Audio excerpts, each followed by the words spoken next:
Hey, what's going on, everyone? Check out what's coming up this week on Legacies. Put them in a pouch, put them in something. We need to know what it is. Put something on it to scan it. I don't know who this is from, man, but it's just so good, and I wish I knew, because I would definitely buy more of it. Oh, my God. Shit, I didn't even curse with this. So it was like, this is truly my passion. This is truly my love. You know, like I said, I feel like I'm driven by something greater than myself to make a real difference. I believe those are called double deckies. Double deckers is what those are called. Double decker? Isn't that when you take a shit in the back of a toilet? Oh, that's an upper decker. No. What's that called?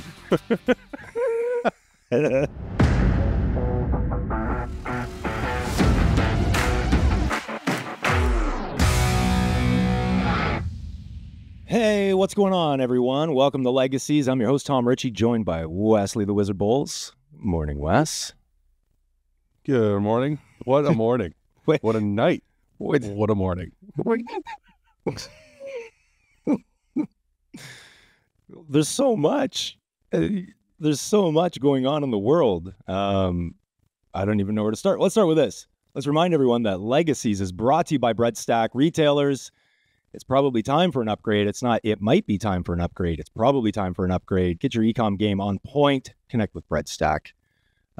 See, Rael is off to MJ Unpacked and MJ BizCon and doing all that stuff, and he's got his drone shots and stuff out. Love that guy. I love the stuff that he's doing down there. I've never been. Multiple times I was supposed to go, and the world of fucking technology. Cancellation. Yep, we need to be around. Anyways, Where the hell do we start today? Today, you know what? I'm finding some peace in the world.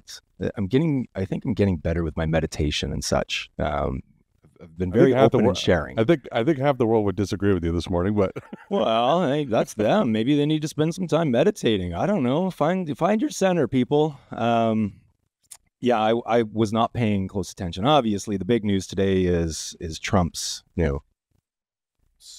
is it a sweep? I mean, you're a U.S. citizen. Do you get to vote? If you wanted to vote, could you go down and vote? I can't. I wouldn't in this case, just because I don't feel that's right. I don't have a U.S. address right now or anything like that, so no, right. I don't think. No. But technically, I mean, you're a U.S. citizen, so you obviously pay a lot closer attention than I would. And I think it was right before bed. I was like, "Where are we at?" And I think at the time it was 214, 179. Trump in favor of Trump, obviously. I don't know if I'm surprised. I don't know if I'm shocked. I don't know what I am. Me being selfish, me in the space that we work in, continue to wonder what's going to happen with cannabis. I'm sorry, everyone, all of our American friends and listeners and supporters. I really only care about what's going to happen in the world of cannabis, because we've got our own problems up here to deal with. We've got our own problems. What do you think, Wes? Is it? Well, I was up last night. I was keeping up to date with it last night, mostly because I actually really enjoy call me a nerd for this, but the nerd. I'm flabbergasted by the data that goes into as the election is happening, all that data that's being captured, the polling, and then like you watch the news and stuff, and you see these guys on or these people on the TV with their dashboards and they're clicking around and all that stuff. I'm in awe by that stuff because I know a little bit about on the back end what that would take to gather that data, to display it. Never understood how they could have such accurate data, like in real time. I don't know where it's gathered from, but me being old, me would be like, they're making this shit up. There's no way that it can be that accurate. But yeah, you probably paid attention as you were working away on our super secret project, which is about to launch, folks. Just letting you know, it's coming. Yep. It's coming. A couple weeks away, but we can start talking about that. I think, I think it was just after dinner, Mr. Elkin sent me, it was a news article or a post coming out of the States. I think he's down in the U.S. right now. And Florida will remain medical cannabis. Yep. Great foresight, Florida. Great foresight. The cannabis index took a dip this morning because of that. Jeez. Well, listen, you know what's funny? So, not funny. So, moderating a panel at Elevate next week, I got all the panelists together. I think it was Monday or Tuesday. Maris Cott, former CEO of Shiny Buds, Katy Perry, not the singer, more importantly, the owner and founder of Toke Cannabis, Sarah from OCS, Data and Analytics. But anyways, Maris is in Florida right now. I think she splits time between Toronto, Vancouver, and Florida.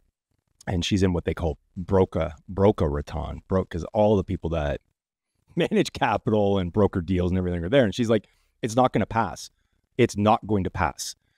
Now, I'm not close enough to it to understand what that means, right? And how she could have that understanding of it. Obviously, she's much smarter when it comes to that and understanding, but she's like, it's not going to. 100% it's not going to. It's 60% at point in favor of remaining medical at this point. And I'm like, okay, I don't get it. I don't know how this happens. And then yesterday, the announcement, Florida will remain medical. Why? Why?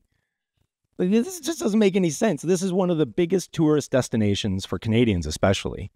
Why? I'm just left asking why. I don't know. I don't get it.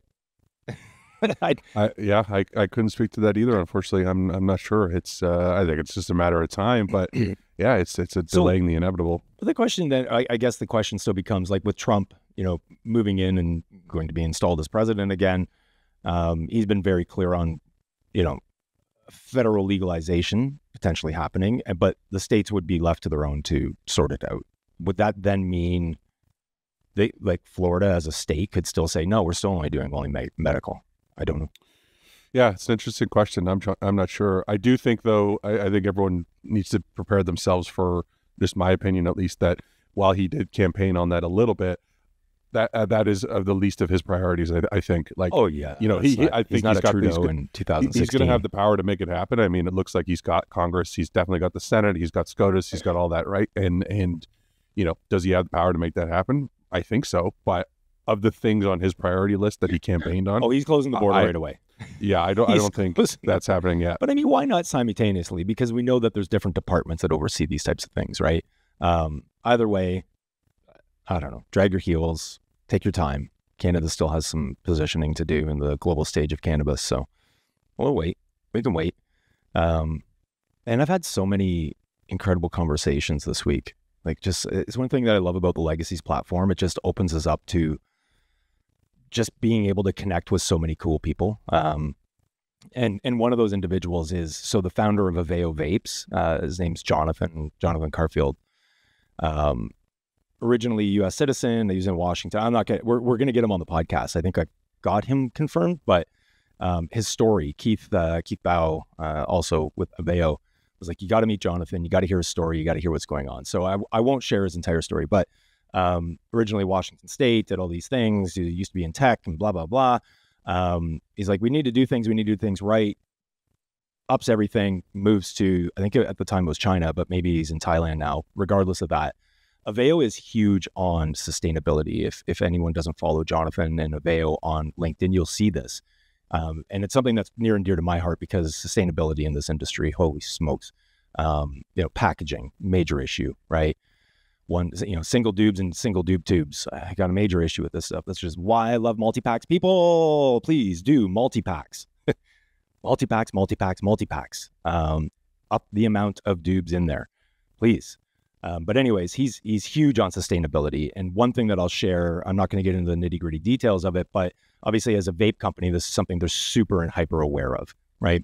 These, especially disposables or the one use disposables, major issue.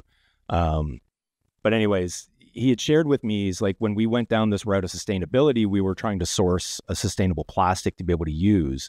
I don't want to get it wrong, but I think within the vape carts that they supply, and one didn't exist, not in the form that they needed.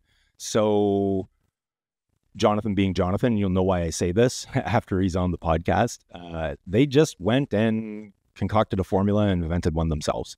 And I caught a post yesterday that he had put up. It was about the hospitality industry and how there's, it's slightly greenwashed in that, reuse towels, don't put them on the floor and, all this stuff. But obviously they supply a ton of, different toothbrushes and stuff. So or if maybe it is the plastic that was invented in this case, has a fully biodegradable format of 3.5 years, so it's hemp. I don't know if it's hemp derived or it's hemp strengthened or what they're using hemp in this formulation as well. But anyways, I'm just thinking because he's not just trying to, solve the issues within the vape industry. He's trying to solve a lot of issues just, with plastic, period, and how that makes its way. But then it gets me wondering because they've got this design. I think it's the Earth format for their vapes. They've got this design that can be recycled. They disassemble it, reassemble it, and put it back to market. But then the question is, do we have sustainable programs? I know there's certain programs where retailers participate and you can return certain things back to them. But I mean, we're talking lithium-ion batteries, which it's a bit of an issue. The question is, are people incentivized? Because I look at it as an incentive, right? Batteries, for the most part, they make their way to the garbage. Guilty. I've been guilty. I tried to recycle. Radio Shack, way back in the day, used to have a recycle program. You could bring all your batteries in and they would properly dispose of. But this is a major issue. And when you're looking at these single use, I don't understand how the sales are so high with such an eco-conscious population. And maybe they're not eco-conscious. But the question is, are retailers incentivizing consumers, and maybe it needs to come from the brand level, to return those disposables, to return whatever vape hardware is no longer being used so that they can be properly recycled? Because inventing it is one thing, but the question is, how do you engage your consumer to be participating in that? The way I look at things nowadays is people don't want to do anything for nothing. They really don't. Their heart can be in the right place, and obviously they're choosing products based on sustainability, but are they going the extra mile? Because you would almost need, if you're not loyal to a single retail location, they have that recycle type program.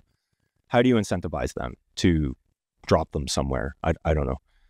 I don't know the question, but we'll break it down. Obviously, we can get Jonathan on, but Is it the whole casing for the vape cartridge that's this hemp plastic, or is it just the tip? That part I'm not sure of. I think so. With Aveo, they have a single use, I think, that they've brought to market or bringing to market. Again, I don't want to misspeak completely because I haven't done all my research and lead up to having Jonathan on, but I was just completely intrigued. Like the guy's story is so cool. But I think it's in the case where it's one that is to be remanufactured. It's the body can be disassembled, a new battery inserted, and then the cartridge that would live in there is now. On the other side of that, they do 510. I don't know if there's another format, but they do the carts that would be supplied to, your different vape suppliers that are operating, different brands and companies in the cannabis space. They supply those to be filled, which is an advanced technology, by the way. Everything I've heard and seen about Aveo when it comes to those cartridges, they're superior to everything, meaning they don't clog up. They don't, there's no issues with leakage. Like they're just night and day different than the vast majority. Which probably comes with a premium, right? So in that case, I think they are directly recyclable. But in the case of their Earth one, it's meant to be remanufactured. So they, I don't know if they still do this, but beer bottles and such used to go back. Do they refill them? I don't fucking know. But anyways, I just love where his mind is at when it comes to this. He's super creative and he has the means to be able to change the game. And that's what I love. I'm not familiar with the other manufacturers. I do know at scale, there's probably a lot of other ones that are maybe not as eco-conscious making their way to Canada based on price points. And we know that these companies, they need to watch their margins. It's tough, but at the same time, do right by the environment. Do right. Just, figure it out. But we'll have Jonathan on. We'll break it down and fully understand it. But I just caught, because during my conversation with him, he was talking about sustainability and they had to invent this plastic because one didn't exist. And and then I saw this, he's talking about hospitality industry and the toothbrush and the plastics itself and how they can completely biodegrade in 3.5 years. And I was like, wow. And using hemp. Let's not forget hemp. My position now after multiple conversations is industrial hemp will be massive. And I think Eugenio had started me on that, where I had to do some more research from Cannabis Now. And I'm like, really? And then I won't get into all the conversations I had this week, but then I connected with Tyler Mosher, and he's involved with a bunch of different companies, and he's in industrial hemp and brokers it. And I'm like, ooh, that's smart. Maybe we need to do something in industrial hemp. Play the long game. we're probably 10 to 15, 20 years away from capitalizing on it. Maybe. I don't know. What else is going on? Holy smokes. Today was crazy. Let's go to something fairly positive after some of the news this morning. But Mendo has, or 6-1 Charlie launched their go bags today on Mendo. I wish I could get my hands on some. Oh, wait. Lucky us. Lucky us. And we know some of the best people in this industry. I've got it. So obviously tonight we're hanging together. We're going to the Tether event in Dundas/Hamilton. Oh, is that tonight? That's tonight. Did you seriously forget? I seriously. Oh my God. Fuck, dude. All right. Yeah. I'll be ready. So listen, Go Bags by 6-1 Charlie. Friends, this is an innovation you can get behind. I'm sure that some of you have seen these would be coming to market. They are a pouch that you can put in between your cheek and your gums. It's so awesome to see Glenn and 6-1 Charlie and the support of Mendo bring this to market. So these are now available on Mendo. Can I say that? I'm saying it anyways. Yeah, you can say that. They're available this morning. They are available on Mendo. They may go to the rec market at some point in time, but for the time being, they are available on Mendo. My experience with it. So obviously we got a firsthand preview of these, which thank you, Jay. You're the best, man. So I've never used Zins or any of that kind of stuff, but like those types of pouches, they are full spectrum. This one in particular, so there's cool mint and honeydew, 10 milligrams per pouch. I think you get 10 per container. 10, yep.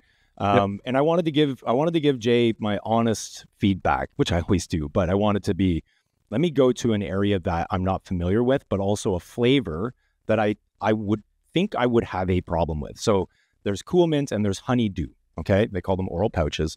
I'm like, let me try the honeydew, because honeydew can go very wrong in a lot of cases, like those melon type flavors. Like I hate melon candy. Watermelon, honeydew. Oh, I'm the opposite. You love those? Okay, so, oh yeah. Well, now I got to fucking change what I might bring you tonight. No, not doing it. Anyways, so why is it an innovation and a game changer okay, so listen, Sunday I was doing a ton of yard work, right? And I'm away from all medications. I got a really bad back and I'm working with my son. I'm obviously not going to be puffing, any puffing form, flower, vape, that's 0 to 60 in seconds in your brain, right? You're all of a sudden high, and I can't do that. Especially when I'm trying to instruct myself, okay, you gotta trim those bushes, you gotta clean that up, you gotta do that. But these pop in your cheek, right? Oral pouch. For me, in my experience, was about 10 to 15 minutes I could start feeling the effect. 30 in, full effect. Now again, 10 milligrams. You can pop 2 in if you need to, pop 3 in if you need to, pop 4 in. But I believe those are called double deckers is what those are called. Double decker, isn't that when you take a shit in the back of a toilet? Oh, that's an upper decker. No, what's that called? What? It's double deck. You're doing some double deck. He's popping one on the top, one on the bottom. Okay. Yeah. But listen, these are a game changer. And what I'm thinking, Jay actually shared this story with me. He said that there was a vet that he was talking to, or maybe it was Glenn that he was talking to, that they will be at the Remembrance Day services that will be coming up. And, they can't sit and smoke. They can't do any of that. Now you can medicate. You can medicate discreetly anywhere. And I told Jay I was going to share my hash brownie story incident when next time I talk with him. So I have to remember that, because it just brings more credibility to the point that innovation is required. Discreet consumption is also required, especially when you have young kids or are going to be in public service or anywhere that, you still need medicine, right? We still need medicine. Well, yeah, it's the trifecta, right? It's like you said, it's the medicating, being able to medicate anywhere. For me, what I like most is how quick it is. Yeah. Like you could medicate with edibles. You probably have to take, as a vet or someone who's been through, has PTSD, has that, severe pain and things like that. You could with edibles, but I'm assuming you'd be pretty pissed off if you have to wait 40, 50 minutes for that edible to kick in. And you never know. It's always different. It's always different. Pack one of those. Yeah. You pack one of those and not Now, saying what you're I- good to like good, but you know, Edibles are hit and miss with me. Sometimes I get zero effect. Sometimes, and if they're gummy format, shout out Glens, by the way. I'm almost through all of it. So good. And I get to wear it today because it's cool enough in the studio. But I need to go back to something first. Hold on. So edibles for me, I mean, sometimes 30, sometimes an hour, depending on the format. And I don't know if it's because glycerin's used, sugar's used. I don't know if it's because it's live resin versus whatever. But with Glens is being consistent for me, which is about 25 minutes. I can really start feeling now on the live resin ones or rosin ones. But I want to go back to the flavor. So I was skeptical, right? And I told Jay this. I'm like, I'm going to be very honest with you. I went in completely skeptical going, I'm not going to enjoy the flavor.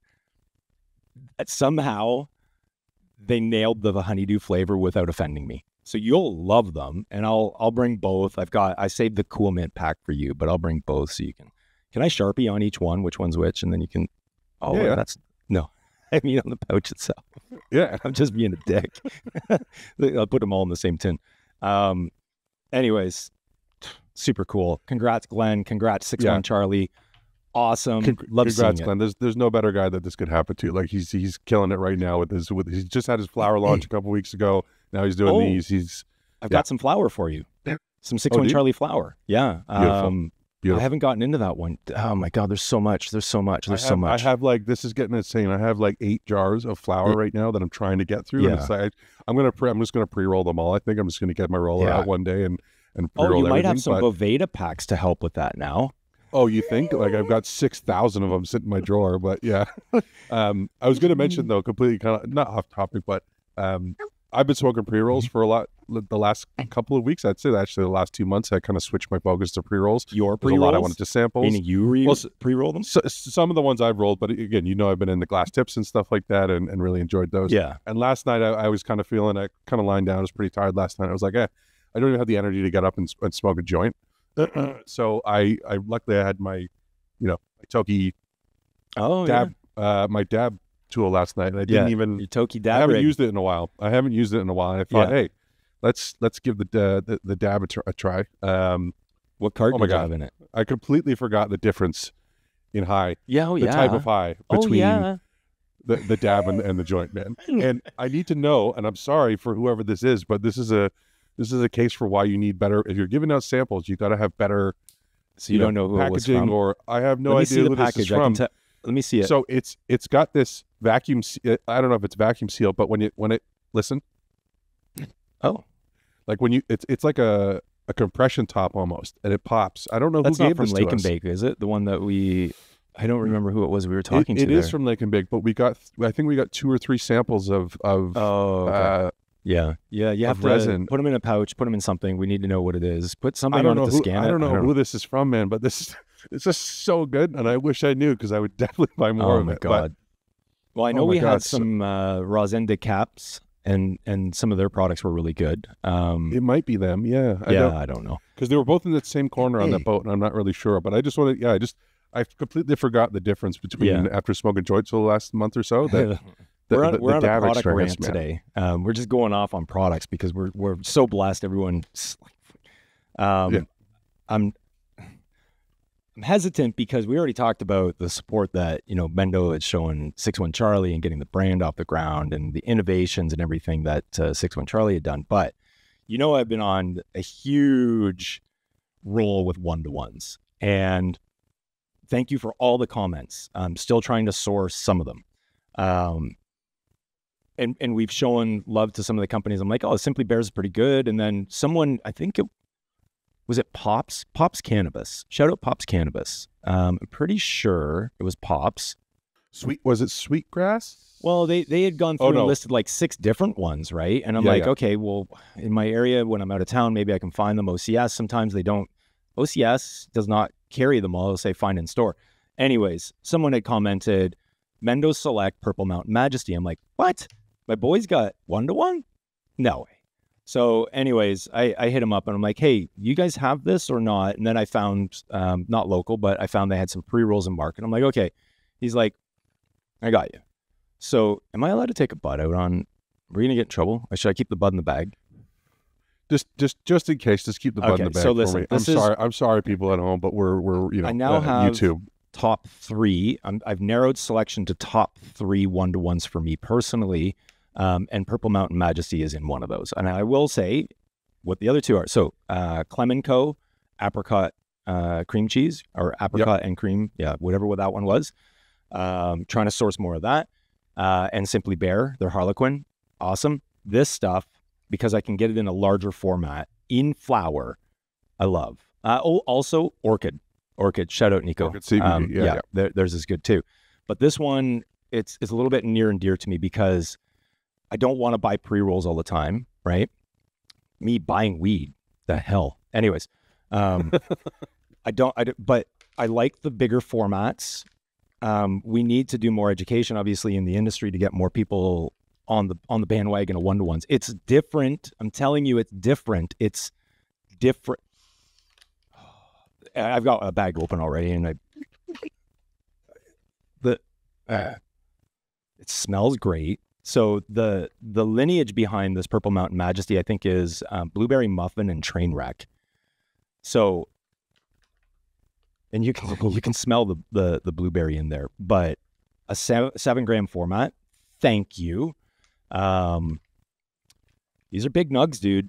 They're big nugs. I know Jay's a big fan of that, making sure that he doesn't like sending out little pebbles. He likes to send out big chunky monsters. Let me just say that, because I don't want to take it out, obviously, and I don't do this for no reason. People, I do this because we do not want to get, we know the way everyone, fucking Instagram and YouTube and you name it, they're all over everyone that has cannabis use. So we're trying to be super careful. There's like 7, 8, maybe 9 nugs in here, and it's a 7-gram format. So that will give you an idea of the type of quality or not the quality, but the size and the care they're putting into this.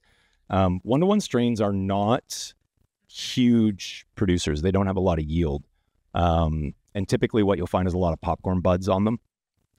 Somehow they're nailing this. But anyways, if you haven't tried it, Purple Mountain Majesty, give it a try. If you haven't tried a 1-to-1, start here, hit up Clem Co, there's some really good ones I still have to go through. I've tried some. I'm not mentioning that were recommended. I tried them and I'm like, nope, not for me. But I also, I need the bigger formats, right? 3.5, Orchid has a 3.5, which is, we're getting there. But a 14, a 28, please. Can everyone just change the entire industry and their entire business model just to satisfy me, please? Yeah, no, exactly. I get why they don't in some cases. But anyways, I've got stuff for you. I'm staring at a care pack that I'm supposed to send Ian. Have not sent it to him yet. Fuck, I'm horrible. Anyways, I just want to give everyone a bit of a rundown of what was supposed to happen today, because we were going to seem kind of all over and it might seem a little last minute. So talk about pivoting and agile, eh? Pivoting and agile. And listen, I didn't even get upset. I didn't get angry. I just, I'm just centered. I'm centered, everyone. I highly recommend it. I saw your message this morning. I looked at it and I just went, oh, nice. I'm gonna go grab a coffee. Yeah, I'm gonna take my time. So we were to have Sai, and I think Michael was going to join as well from Aspire. And unfortunately, Sai is he's taken ill. Yesterday gave us a heads up. Hey, I don't know how I'm going to be tomorrow. As you know, we've been stacking. We've got double guests just because there's so many. We want to share everyone's story that we can. Maybe in the new year we can return to a single guest format. We'll see.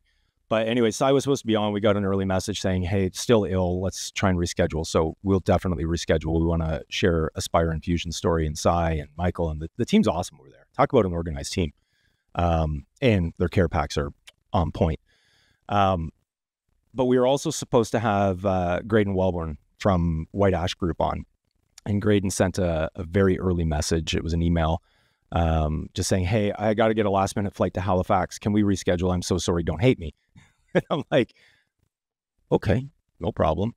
Now, 3 months ago, Tom would be like, what the fuck are we going to do now? Who we got available? What are we going to do? Blah, blah, blah, right? But I'd already spent some time meditating. I'm already clean. I'm clear. And I'm centered. And I'm like, well, listen, we've been talking to our friend Kevin Varner for a little while. And Kevin's got some interesting news. And I'm like, we got such a stacked episode. And this was like last week and into the early week.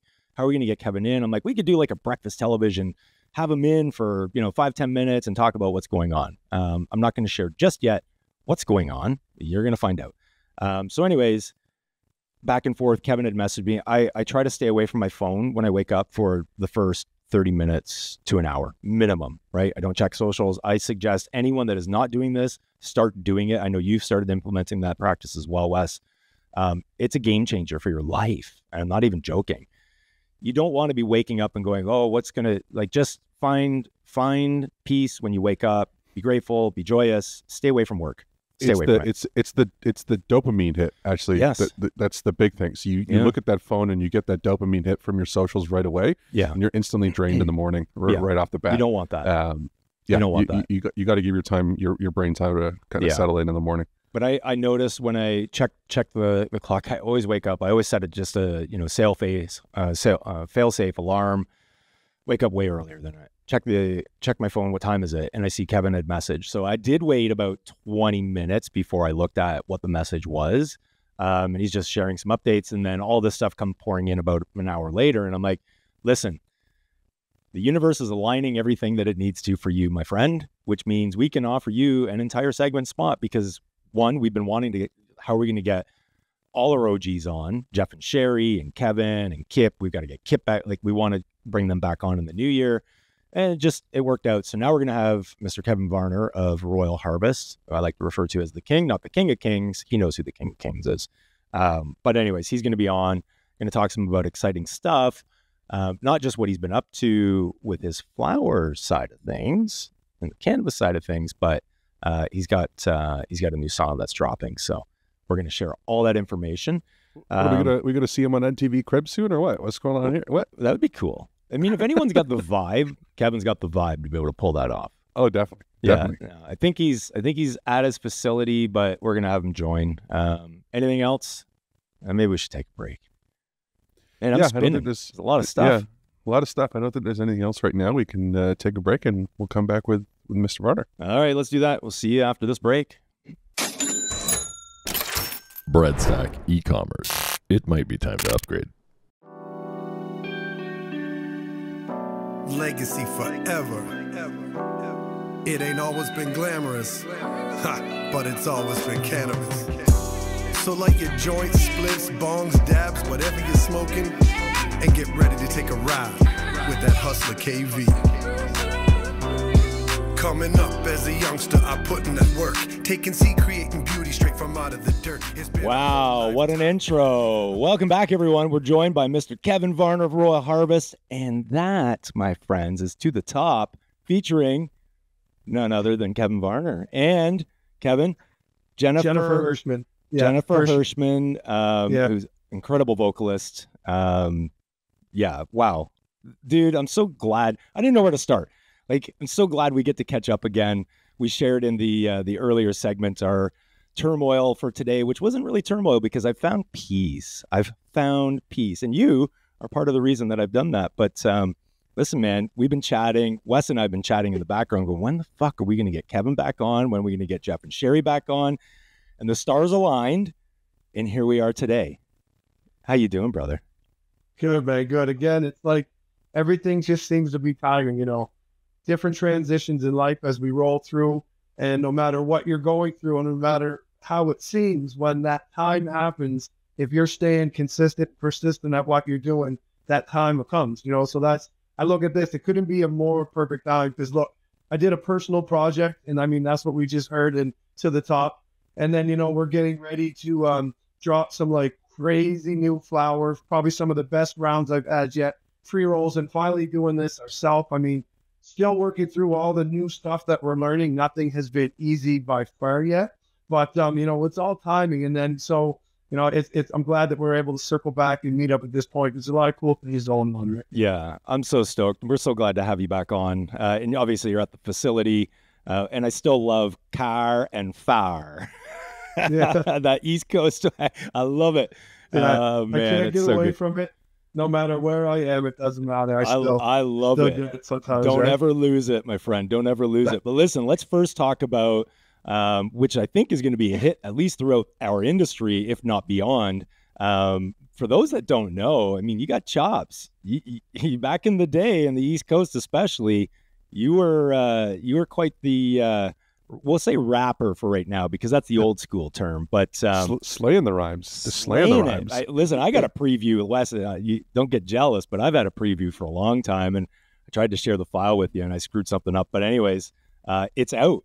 It's out. Tell us about the lead up to that, and then we're going to get into the project and all the different things that you got going on. But so there's so many cool things going on and so many moving parts, and I'm looking around the industry and I'm hearing all the sad stories. I understand it, all the gloom, all the doom, all the negativity. And you guys know me for a while now, and you know what I'm trying to do and try to push. I'm going through it just like everybody else. If not, I'm being honest, even worse, because we came with not very much to make this work, and we're doing the best we can to navigate through that. So I look back and I see what was going on. And I said, I want to do kind of like my own project for myself, right? So I was like, I love music. I used to do it years ago. And like you said, you're right. I can still spit some rhymes, right? Yeah. So it was funny how this happened. I reached out to Keyshawn, smoked with Keish, showed up to the Ricky coffee and thing. So I reached out to him. I was like, hey, bro, look, I need a beat. I've got an idea.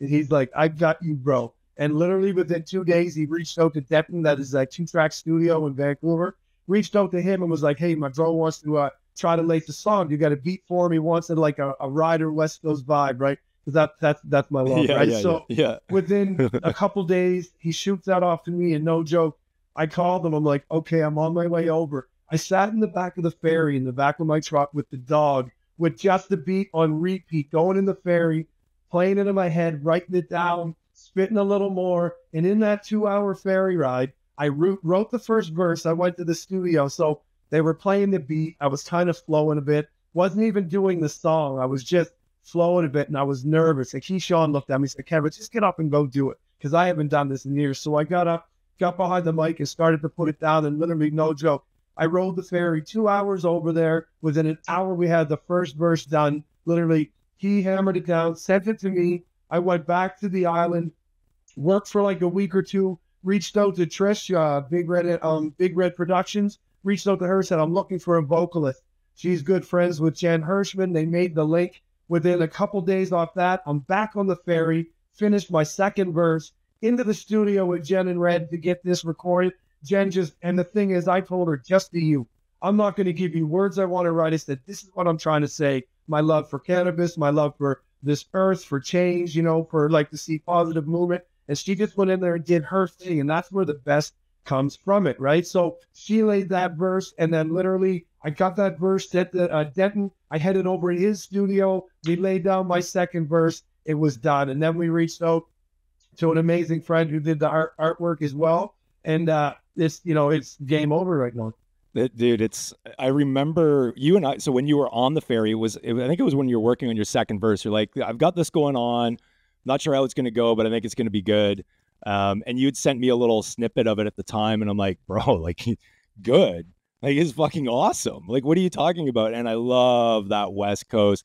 To me, it's the old school, sun is shining. It's just positive. And I love that. But I mean, congrats, dude. Like, if anyone that I would want to see this for, it's you. You're very open. You've been open since the dawn of time with legal cannabis. We know that. Listen, it's probably far more lucrative to stay in the black market and the legacy side. We get it. But you've been sharing your journey the entire time, and it's ups and it's downs. And so many are afraid to talk about it because they don't, I don't want to look and come off as a failure, or I'm struggling. And I think that's just an inherent issue with us, period, especially as men, that we don't externalize what's going on in our lives, but you've been open, you've been honest. And when you're positive, you're the Tony Robbins. Kip and I were joking. You're the Tony Robbins of the cannabis industry. No, listen, I appreciate that. But again, you had said you wouldn't rather see this for anybody else than me. But to me, I swear, this is for us. This is for everybody in the industry. Like, listen, it is a struggle. It is going to change. Cannabis is going nowhere. That's why it comes down to how much do you love it and want it. And I'm very blessed because I put out a very unique flower. You know what I mean? Like, I'm very consistent on the quality I put out. It doesn't matter the strain. it has been, like I said, 37 years of trial and error, good, bad, loss, heartbreak, you know, like when I tell you, as you guys know, it has been unreal. So to me, it is time, you know, like we're 6 years out of, legalization. We think about prohibition. It is time to change some thinking. It's time to bring more positivity into it. You know, there's still going to be loss. There's still going to be people that don't make it. That's unfortunate. You know, it got crowded. It got too full. But at the same time, I'm very blessed. So I see the positivity that we can create through this. So that's where this came from. It wasn't a thought of work and attaching it. It just came down to something I wanted to do to put out a good vibe in cannabis. And the funny thing to me, I think about when I used to rap years ago, you know, lots of cussing and this and that. And when I finished writing this song, or not even writing, when I finished recording it and listened to it the first time, I was like, holy shit, I didn't even curse through this. So it was like, this is truly my passion. This is truly my love. You know, like I said, I feel like I'm driven by something greater than myself to make a real difference. And it's not like I don't want to sound like this is an ego or anything like that, but I have this feeling inside that I have this special gift in cannabis. And I see cannabis, how it comes from the earth. I see what we can do to give back. Like I said, 10, 12-year-old Kevin that was learning from friends' parents and stuff, like I seen how it medicated. I seen how it healed. At 16 years old, like I said, when I was hustling and looking at, am I doing wrong? That voice in the head said no, because I'm watching families able to provide, help themselves, heal themselves. Like I've always seen the goodness of what it did. The sad part is, as time changed, we started seeing the evil that it did. You know, as our times changed, as the focus of the world became different, more on self, more on wealth, more on, instead of, like time and what's important. So now I see where cannabis is such a new industry, but it's going to have the biggest voice in the world. When we get a harness on it, as you guys know, this is going to medicate, this is going to provide, this is going to create, and it's going nowhere. It comes from our earth. And again, that's kind of what I want to achieve with Royal Harvest. When I'm gone and my days are over, this company will still continue to chug, and it's going to provide ways and put back where it's needed. I'm not, if I can really make this work, like I said, at the end of the day, this company will have written down in the paperwork, locked away, that when I'm gone, whatever % of this goes into, where it needs to be in community and helping, it's our chance to create history, and that's where we are. So I'm just putting positivity in, and that's where the crazy product of the music came from. Sort of spiel now. No, man, it's awesome. I love the backstory, the energy I align with, that, and I've been spending a lot of time, again, much credit with you, is just centering and focus. And I've been talking about this, and I'm fine to do it on the platform, which is, how important it is to reflect and meditate and find yourself, especially when, we can get onto, Instagram and X and LinkedIn. And there's so much within this industry. There's a lot of negativity. This company's failing. This is going on. And then criticizing. And I'm like, but there's so much more. There's so much more. There's the Kevin story. And for us in particular, we get even though we have our podcast and the recording once a week with a single or sometimes 2 guests, we also have 5 other conversations with potential guests, right? And to what you're speaking of is we get to hear those backstories, the ones where what brought them into cannabis to be, and it could be a young age like yourself, where they experienced it and they saw, hey, they were using it for medical purposes. And when you hear these stories, like we've got, Tyler will be coming on in a few months or a month or something like that. But his story of, how he used it for medication, like he's a Paralympic athlete and champion, and shattered his spine and was not really into the scene with cannabis, but it brought him back. So you're right. Like the plant itself is a miracle in of itself, but so is life. So is the universe. Yeah, so is all of it. Absolutely. Right? So, it's crazy. I was just going to say that, each one of us is a miracle. It's just like, and when we learn how to really harness it, like I said, it's a special plant. Again, I've watched people create things from a young age to help treat problems and medicate. We're not allowed to speak about that because there's not enough research and stuff done, they say, for people to say it. But that's why I say, as we start to harness this, do more research, lift the stigma that still seems to be on it. It's really going to create a better way, I believe, throughout this whole world, not just this industry, right? Yeah, absolutely. man, there's so many questions I have. You're working on some new genetics and bringing that out. Congrats, by the way, Frosted Fruitcake, placing at the Grow Up Conference in the Ward. Obviously, you want to hear? It's a no-brainer. Can I tell you a story about that? Yeah. Oh, yeah. Okay, so the Frosted Fruitcake, I feel very blessed that I took third. So these actual Frosted Fruitcake plants were at that big facility that I had in Enderby.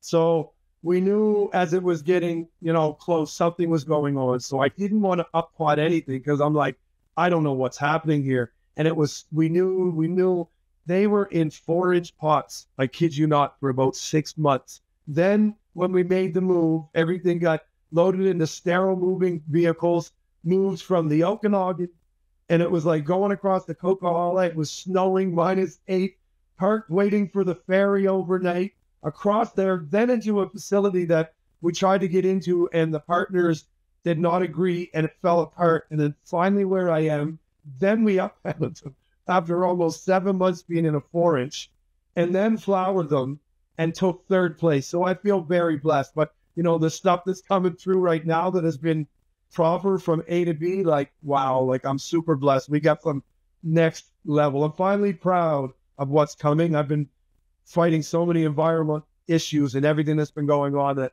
now that we're in a good, it's a little spot, like I say, but it's a mighty spot because it allows me to establish everything. This is the quality. This is what we're going to bring.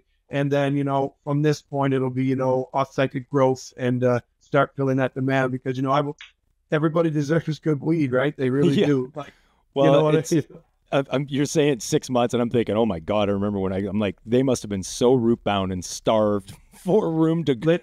They're probably screaming at you. When we emptied the soil pots after the harvest, they were still 4-inch. Yeah. And they were still tiny. Yeah. And we still did pretty much 2 pounds of light and high quality cannabis that took third place at the grow up. So very blessed, but the best is yet to come, truly is. That's awesome. So there's a couple of questions that I have, but first, you're still doing Frosted Fruitcake. Is that still going? That's a staple. I really think, that's, hats off to Sacred. I really think that is a staple that'll stay around. It'll always have its place. It'll be a go-to. People will be able to go check that out. You know what I mean? But there's a lot. There is a lot of cool things coming. What you sent me, I got to look at this again. Are you able to share what genetic or cultivar it was that you shared with me this morning? What was that one with all the huge trichome heads? That's the red velvet. That's coming. That's a red velvet, and it's a red velvet runts, but I'm not allowed using the runts because it could be appealing. And I get it. Like I said, I want to follow all rules. I'm not here to break any rules. I'm here to make this the best I can, right? Yeah. So, there's a lot of runts out there. That's insane. I put on my story a couple shots of the trichomes under the scope, and absolutely, even me, because this is the stuff me and Marcus Bubbleman, I gave him 100 grams of it probably almost a couple years now ago, and he took it. We went in his kitchen, put it in his little wash machine there. We washed it up. He ended up going to Spain, so we let it dry and put it away. We came back and we almost got like 30 grams of 100 grams. Holy smokes. If you look at the heads, and how condensed and the makeup of these heads on that flower in that story, you can understand why this thing dumps like that. And, I'm pretty excited to say too, it's also gone into some very nice breeding projects with some of the best breeders in the world. So there should be some interesting new things. Looking forward to that. Pretty fun stuff. I still remember my surprise. Well. You had handed me some buds at, I think it was a Grow Up Toronto, and I'd stuffed them in somewhere. And I think it was, Wes, you recall this. I think it was like 3 weeks later. I'm like, what is this? I'm like, oh, this is Frosted Fruitcake. This is the stuff Kevin gave to me. And that's where I messaged you, I think, right away. And I'm like, oh my God, this is awesome. Like the flavor. But I want to touch, Kevin, because you mentioned, you're going it on your own. I mean, the trials and tribulations of cannabis, you start to learn about, companies and individuals, and we won't get into the nitty-gritty details on that. But you've just, as of recent, gone your own, meaning, labeling. You're sharing stories about getting your labels and getting stuff ready for the BCLD. What was that? Just share that in general and what you had to go through, because I think it's important for individuals that are somewhat newish, but also there's individuals that have gone through similar with you where they were attached to a particular company, margins, business, acumen, like a whole bunch of different issues arose and they had to do it themselves or are looking to do it themselves. So maybe share that journey. Yeah, it is. It has been quite the journey. Like I said, those that are coming in, if you're going to work with people, processing, make sure you research off the bat. Make sure you check out the business model, business plan, what they're doing. Just do your homework on that right out of the gate. That'll save you a lot. Talk to people. If you don't know people, find people, because you don't want to come in blind. My mistake was I knew what I did growing flower and in the legacy side, but I was not ready for what's happening in the legal industry and what has been created. I say that because it's kind of been created to be a mess right now. So that's why we're starting to move in the right direction. We're going to clean it up. It's going to take, a lot of I have so many amazing friends now. Like, I didn't keep friends because of the life I lived, right? So I look at it now, I'm able to be friends with these guys and growers that I would never have met. And it's, it's great. So I see, where this is going, right? No, that's it. So, you had originally jumped in, obviously learning curve coming from legacy into the legal market, attaching yourselves. Again, you know how to grow flower, right? It's all the in between. It's licensing is one thing, and then processing, are we going to do pre-rolls? Are we going to do packaging? What's this going to like? What's distribution look like? That's not you. That's not, you want to grow plants and grow flower. So, and I get that, but as I'm being honest, that the taxes right now, the margins, what guys are having to sell for, really, you got to do it. Like, I can't see why Health Canada is not making it, like, as soon as you get a micro license, you already get a processing license. Because now if you don't have that, you're shifting your stuff to someone you have to hope is going to sell your stuff. You know what I mean? And God knows what else. Like, there's some real good people doing it, but they, you have to have the business plan and model to do that. But for a small person, you've got to, even if you are selling through a processor, you kind of want to look into sourcing, I feel, your own labels, your own packaging, get that down, because it's going to cut your overhead costs down again. So instead of paying someone else to do that, you can do it. I mean, as you scale, or depending what you want to do, you have to put that all in place. Shout out to Dylan Pistol in Paris. I was over visiting those guys. So proud of what they got going on there, because that's what I want to see, and where it gives me goals. Again, never want to be the best in the room. I always want to be learning and, taking from people, as well as the same with me, right?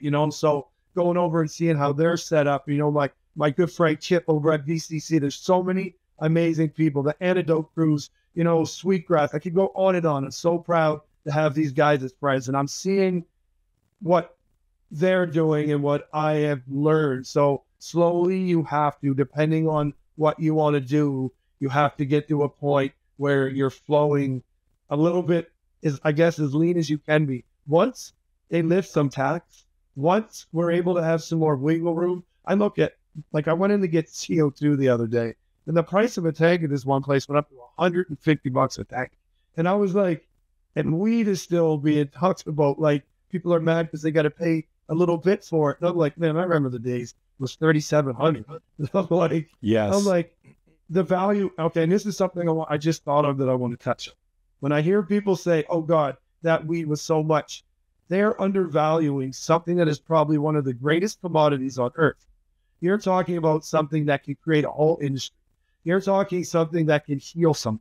You're talking something that can create so many opportunities and avenues, and going to complain because the price is a little bit. That's where you need to focus on what you like to smoke, who you like to smoke, who's putting out that quality. That's where the industry needs to start moving to. And that way we get our respect back. We put our value back up. Companies are able to make money. Growers are able to be proud. It doesn't have to be such a struggle to come in and do what you love. There's so many awesome legacy guys too that I would love to see in this market. Like I said, I'm not in a competition with anybody. I would love to see so many of these amazing players come in and do the thing, because if you do that flame fire weed, you've always got your place, So it's like, I just want to see the industry do better. I want to see it thrive, and let's get out of the negative thinking, move forward. So, again, back to practicing and processing yourself as lean as you can be, because as leaner you can be, the more successful you will be. If you are working for processors, make sure it's one you research and you're in constant communication with, knowing what they're paying for stuff. Even go out and do your own due diligence. See if you can find better deals and prices to help them on what they're doing, because the more you help yourself is the more you learn. And I'm going to be honest, it's been crazy, but I'm very blessed now. Once we get the train turning on this, the back end is like, I'm not a back end guy. I'm a passion full forward guy. So once all that's ironed out, literally, it's going to start making sense, and it can make sense for everybody out there. You're struggling, you're not, you just need to streamline, figure it out, push your product however you're going to do it, whether it's a brand like me or whether it's overseas or whether it's through a very reputable and good, processor, again, like Dylan and them, who are, putting their guys in mind, trying to do the best they can in this market to keep things flowing. So just be smart on what you're doing on every aspect. And anybody out there, if you come in, any questions at all, you can find me, reach out. Promise you, I'll let you know the struggles I've been through, give you avenues, connections to help you, best deals, best prices, whatever I can find for you. Again, this is not about me. This is about all of us, guys. It's so much to learn. Like, you've packed a lot in there. There's a couple things. So one, I got to go back because you mentioned some really stellar people in those sentences, right? So Dylan King, you're talking Sweetgrass, you're talking Kip over at VCC. It brings me back to the show me your friends and I'll show you your future, right? You remember that old saying? I think Napoleon Hill originally coined it, and it's so true.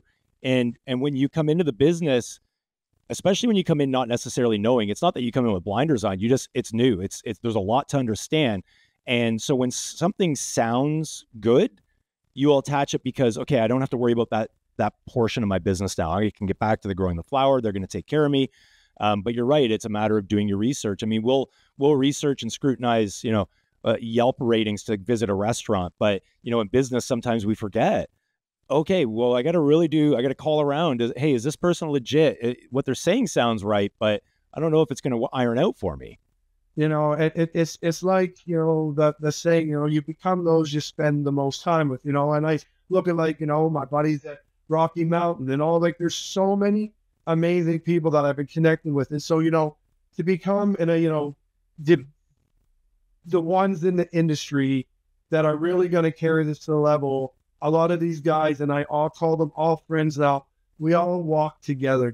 We all talk, we all communicate, we all are open to helping each other get there. And the more of the guys that are, working like that together, again, you become those you spend the most time with. If you're around the best guys doing it, then you become part of that movement, right? So, for sure, get yourself around the best people. And that's like in life, who you're hanging out with, who you're spending your time with. His time is the most precious thing. So, we need to change the way people think these days, start the motion on a different direction, not just in this industry or world, and it starts with all of us. Yeah, absolutely. I mean, there's so much opportunity. It's just a matter of fine tuning your thoughts, right? And understanding which direction to go in. Listen, I'm always perplexed at the relationships within the industry, right? Because, you talk to one person, they're like, oh, I can put you in contact with this. And you're like, never thought of that person, right? But you realize it is an incestuous industry. Everyone knows everyone some way, somehow. And I still like to think that the rotten apples, the ones that exist within it, it's just a matter of time, right? Now, unfortunately, it breaks a lot of businesses and they have to find out the hard way. But it's just a matter of time. Everyone knows everyone in this industry, right? And if they don't know them directly, they know someone that knows them. So, it's a matter of do it right.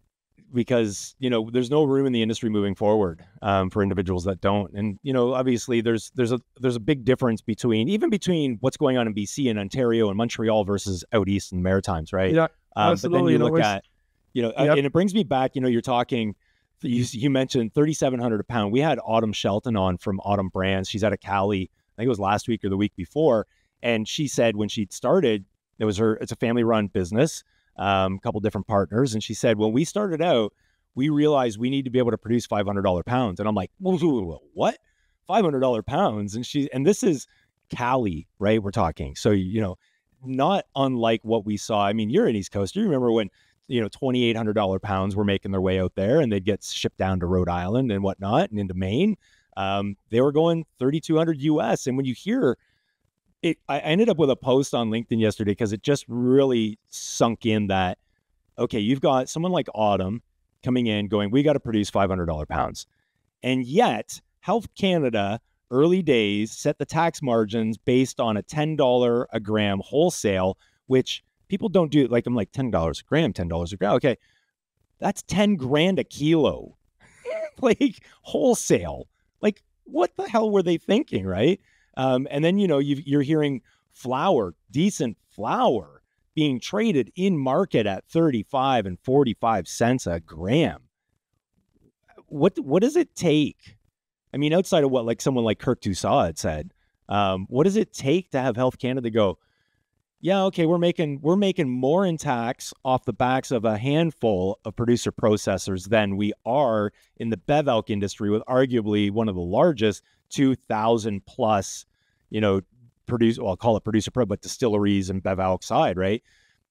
What is it going to take where Health Canada finally goes, or are they just going, just the money's good, we like it, we love it, we're just going to keep taking it? Well, that's the hard part. You think back when the wars very first started, the First World War. Oh, we're going to put this tax in just to help pay for the war. And it went nowhere.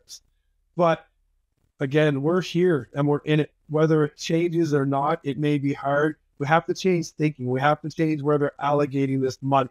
We have to find out how we make it make sense for us somehow at this point until we do cut breaks, right? So, like I said, I'm not a big politic guy. I've always, not paid attention to that, but I see the problems and I see the change. So to me, it's about changing the way people think about cannabis and what it can do.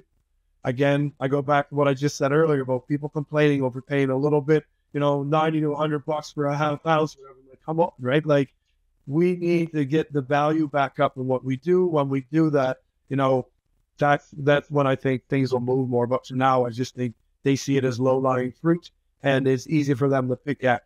Here's a reference that I thought of the other day that I wanted to mention. You think about lobster.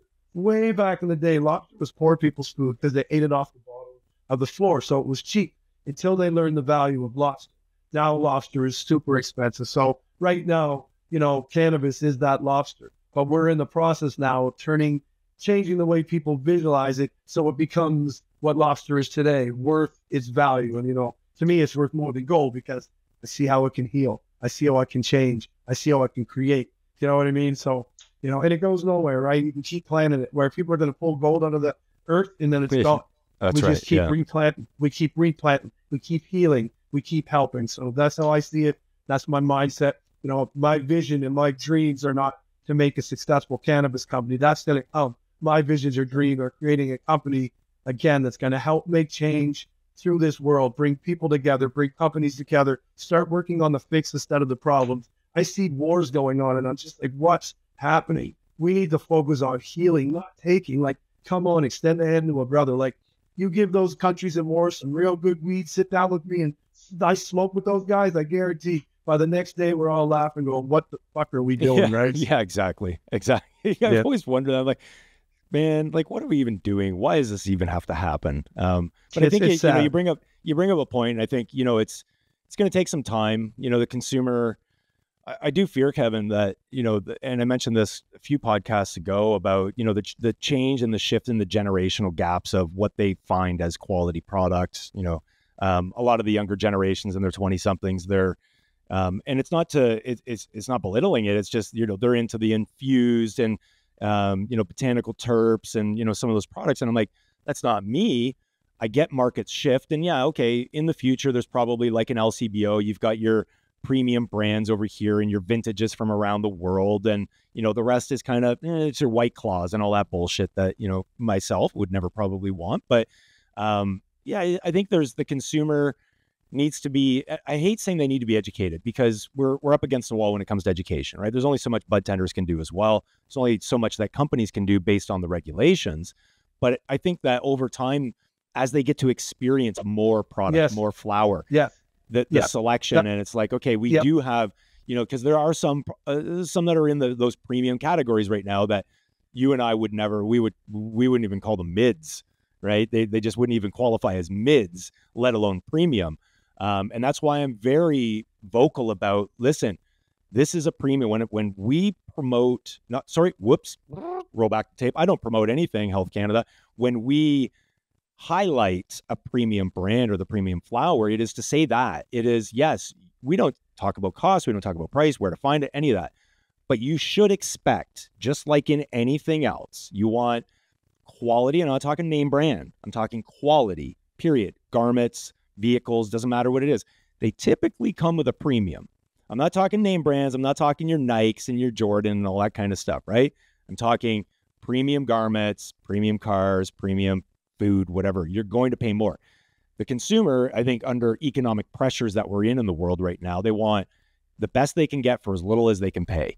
I get that, right? I get that. But selection, trying more products, starting to see, and eventually they'll align with not only the product, because if someone loves a product, they're then going to go and go, okay, well, I really like this product. Let me find it. I love this red velvet coming out from Royal Harvest. Let me now look into Royal Harvest. What's their story, right? Oh, it's Kevin Varner. What's he have to say? And now they can align with you and your vision and your mission, right? Which is much different than the, I'm going to try this flower this week. I'm going to try this flower this week. I'm going to try, and it's just dollar. How much am I spending per gram, per milligram? And that I think is going to change, but there's over time, there'll be a massive separation. The premium brands and the premium companies will live on their own, and the rest will be all the rest. And that's just the way it's going to end up, I think. Yeah, you're absolutely right. The more people try it and understand what a quality smoke is, it makes it hard for them to go back, I'm being honest, to something that is not quite that caliber, right? Like, so the more that they experience, you said it perfect, and really get to try that, that premium flower, it'll bring more people to it. I respect what everybody's doing. We all have our own programs. There's room for kind of every caliber, because like you said, there'll always be the White Claws, there'll always be the premiums. But again, goes back, I won't say educating, it goes back to experiencing people, right? Like, I don't just grow cannabis, I grow experiences. I can remember being young, I can still go back to my mind to this first outdoor I did from seeds I got from Amsterdam, and I can still taste those orange terps like you wouldn't believe. It was the most insane outdoor I almost ever experienced in my life, and that was the experience, And I think about, because there used to be so much hash on the East Coast, sometimes I smell that old school hash, and I remember driving around in my car with 5 of my buddies and a hookah this big in it, and we're like hotboxing this thing with 6 hoses coming off of this, and it just takes you there. So the more people get that good quality and they have those experiences, the more they'll want to, and yeah, that's for sure how it is. It's awesome, man. As soon as you said that, experiencing, you remember those terps.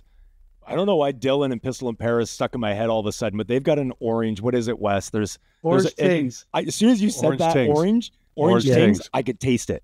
I could taste it. And I'm like, oh my God.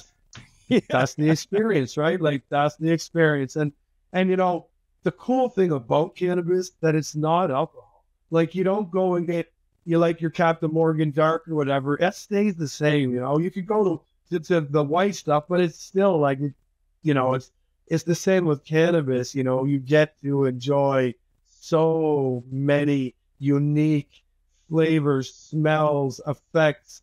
That's half the amazingness of cannabis. Half the reason that I love cracking seeds nonstop. I love, always love breeding, is just trying to find that next special one. There's so much to it. Yeah. I think that as soon as you said that, the reason I'm smiling so much is because I was popping seeds all the time. I was like a fucking kid in a candy store. I'm like, okay, I got these seeds. Oh, but I had these ones in pheno hunting. Oh, hold on. I'm just going to pop these anyways, right? Which ones are floating? Which ones are sinkers? Okay, now we're good. Now let's go on with this. And it is, this is part of the issue of being a grower, right? It's like you want to continue to see what you can do with new genetics. But, not all are winners, and you find those and you hone it. And it's like a craft. But I think that part of what, there's an expectation among newcomers to an industry where they want consistency. So, I've got, frosted fruitcake by Royal Harvest. This bag's different than that bag. Listen, folks, it's never going to be exactly the same, not identically the same. You want identically the same, then you've got to maybe look at some of those other ones that we probably wouldn't necessarily touch, or look at your extracts, your concentrates, ones that you can, distill down to get a consistent level. But flower is flower. And I think that's what the beauty is. Let's not expect it to ever be the same. Let's look for those changes. Yes, the effect may be similar because the terps are going to be there in prominence, but the flavonoids, that stuff's going to change over time, right? We're dealing with a biological asset. Like it's not going to be identical bag to bag. No, and it even changes, from the people producing it, how you do it, how you run your rooms, what you're feeding it. You can give 10 people the same strain and all of them are different. I refer back to, I like to say, look at a guitar. If someone were to build a really nice guitar and give it to me, it's just a really nice guitar that isn't going to play well. But give that really nice guitar to a Jimi Hendrix or somebody who's so good on the guitar, it is going to become a thing of greatness. It's the same as with strains. You can give 10 people strains, and those people that are really dialed in on what they're doing are going to play that plant to a point that literally produces some of the best weed in the world, right? So that's the cool thing I like about it. And you're so right. And even environmental changes. So, concentrate on keeping your environment as close as you can. But as we all know, even as we're coming into winter, the inside of your rooms are affected more. At the new space I'm just learning it. It's brand new to me. Like I said, I can walk into any new space very blessed and just turn it on. But the more we learn it, the more dialed in we can. So the summertime, I had to run my lights in the night because, the ACs weren't keeping up like I needed because it got so warm. And now that we're coming into winters, we're able to run the day again. Everything's running smooth. So just simple things you learn and processes that every little variable can help change your outcome. So you're absolutely right. There's never really ever is the same, but the more consistent you can stay on a certain quality and keep that profile you usually do, is the better you will be. And again, that's where I'm truly very blessed. You find that same intense profiles from flavor, smell, look, and that's what keeps that experience and keep you coming back for that experience. Every time you're going to experience something that is worth your time, right? Because again, time's the most important thing in life, guys. Put it where it's valued, right? Exactly. I love it. Listen, Kevin, man, thanks so much for joining us. I know it was kind of we were going to have you on regardless to talk about the song and the drop, and then this just opened up and we're like, we get to spend more time with Kevin. Wes, what do you think of that? And he was all game, obviously. But tell us, where is the song right now available for those to download and listen?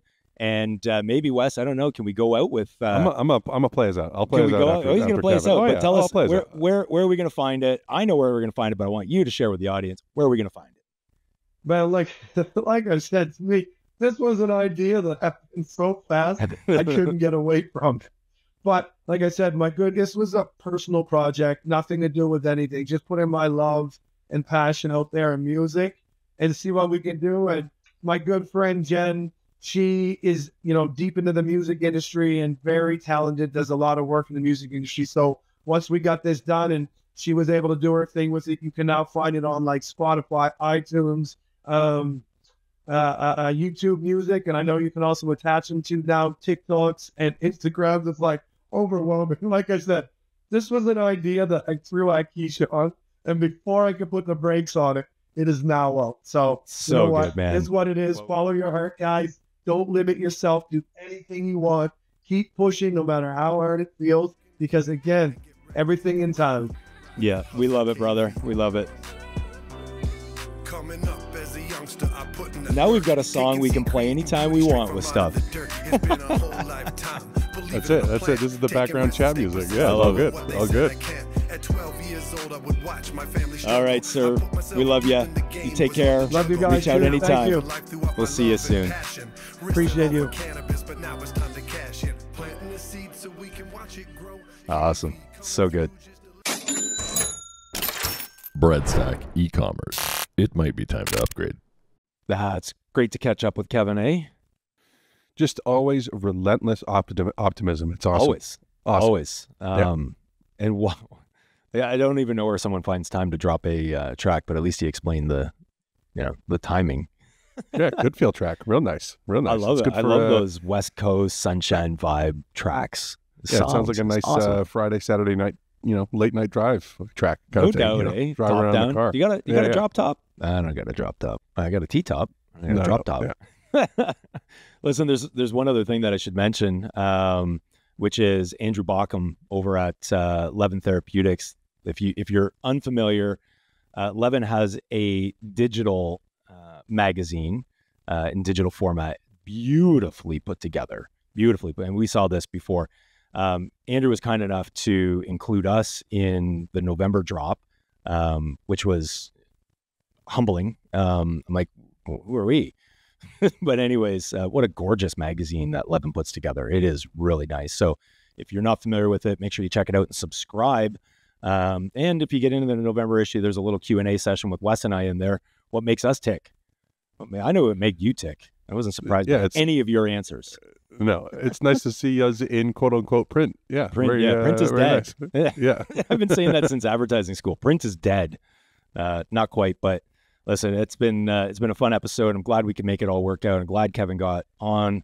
We can make that work as well. Obviously at his facility, he's got lots on the go as usual, but check out his track. It's out there now. You can listen to it, download it. I'm sure we'll have some clips broken out. We'll be playing that as a backtrack as well. But otherwise, off to Tether. Don't forget, Wes, Tether event tonight.